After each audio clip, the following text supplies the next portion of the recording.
balik lagi sama Resa Ardani. Kali ini Resa mau ngasih informasi tentang kolesterol.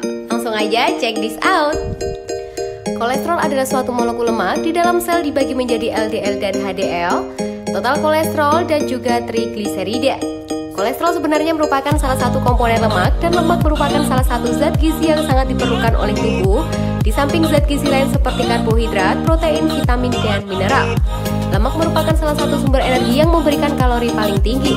Di samping sebagai salah satu sumber energi, sebenarnya lemak atau khususnya kolesterol memang merupakan zat yang sangat dibutuhkan oleh tubuh kita, terutama untuk membentuk dinding sel-sel dalam tubuh. Kolesterol adalah lemak yang terdapat di dalam aliran darah atau sel tubuh yang sebenarnya dibutuhkan untuk pembentukan dinding sel dan sebagian bahan baku beberapa hormon. Namun apabila kadar kolesterol dalam darah berlebihan, maka bisa mengakibatkan penyakit termasuk penyakit jantung koroner dan stroke. Kolesterol ideal. Kolesterol adalah suatu molekul lemak.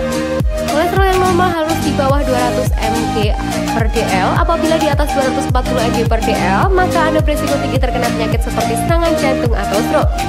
Jenis kolesterol. Yang pertama LDL atau low density lipoprotein. Kolesterol jahat.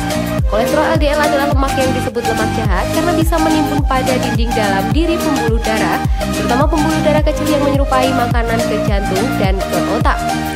Nilai kolesterol LDL yang optimal dalam darah adalah di bawah 100 mg/dl. Nilai kolesterol LDL 100 hingga 129 mg/dl dimasukkan kategori borderline. Dan jika di atas 130 mg/dl yang disertai faktor resiko lain seperti merokok, gemuk, diabetes, tidak berolahraga, dan atas 160 mg/dl atau lebih, maka segera ke dokter untuk diobati. Yang kedua HDL, high density lipoprotein. Kolesterol baik. Kolesterol HDL disebut lemak baik karena bisa membersihkan dan mengangkut timbunan lemak dari dinding pembuluh darah ke hati.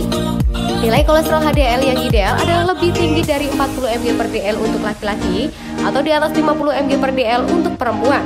Penyebab kolesterol HDL yang rendah adalah kurangnya aktivitas fisik, obesitas, serta kebiasaan merokok dan gaya hidup yang tidak sehat.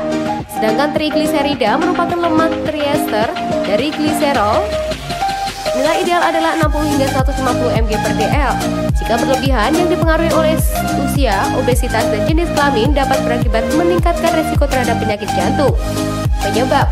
Faktor yang dapat menyebabkan tingginya kolesterol adalah antara lain diet yang tidak sehat, terlalu banyak mengkonsumsi minuman beralkohol, kurangnya aktivitas fisik, berolahraga atau beraktivitas, merokok atau terpapar asap tembakau, kelebihan berat badan atau obesitas, kebiasaan mengkonsumsi makanan yang tidak sehat memiliki kadar lemak jenuh yang tinggi, contohnya kuning telur, mentega, biskuit, keju, krim, atau santan, memiliki penyakit tertentu seperti hipertensi atau tekanan darah tinggi, diabetes, kelenjar tiroid yang kurang aktif, penyakit liver, dan juga penyakit ginjal. Pertambahan usia. Saat usia tua, resiko kolesterol tinggi yang memicu arteriosklerosis juga semakin besar. Gejala. Gejala umum kolesterol tinggi adalah nyeri di sejumlah bagian tubuh hingga penyakit berbahaya seperti stroke dan penyakit jantung. Dan biasanya timbul rasa tidak nyaman di tengkuk, nyeri dada, sering kesemutan di kaki. Pencegahan. Menghentikan faktor gaya hidup yang tidak sehat dan merubahnya secara perlahan dan bertahap menjadi pola hidup yang sehat dapat membantu menurunkan angka kolesterol. Faktor keturunan bisa mempengaruhi kadar kolesterol. Orang mewarisi gen dari ibu, ayah, atau bahkan kakek neneknya mereka yang menyebabkan mereka memiliki terlalu banyak kolesterol. Istilah ini disebut familial hiperkolesterolemia. Tingkat keparahannya terkait dengan durasi dan derajat kolesterol LDL dalam darah. Familial hiperkolesterolemia berbahaya karena dapat menyebabkan penyakit jantung, arteriosklerosis prematur. Jika angka kolesterol cukup mengkhawatirkan, periksa juga riwayat keluarga untuk masalah yang berkaitan dengan kolesterol tinggi. Jika Anda memiliki kolesterol tinggi, langkah pertama yang bagus untuk menurunkan resiko penyakit jantung itu adalah dengan cara memodifikasi gaya hidup yang lebih baik. Jika langkah-langkah itu sudah dilakukan secara optimal, namun tidak mengurangi, maka Anda memiliki resiko dan dokter dapat membuatkan resep obat untuk membantu. Dengan cara melakukan perubahan menjadi gaya hidup sehat walaupun sederhana, sebenarnya dapat membantu untuk mencegah resiko dan masalah medis yang signifikan. Beberapa langkah pencegahan yang dapat dilakukan antara lain periksa kadar kolesterol, menerapkan pola makan sehat, perbanyak makan sayur dan buah dan konsumsi ikan, menurunkan berat badan berlebih dengan menurunkan berat badan kadar kolesterol kolesterol total juga dapat menurun. Berolahraga secara teratur atau aktivitas fisik, menghentikan kebiasaan merokok, mengkonsumsi multivitamin atau suplemen makanan untuk mencukupi kebutuhan dasar nutrisi dan menurunkan risiko penyakit jantung dan stroke, seperti vitamin yang mengandung asam folat, vitamin B, dan vitamin B12.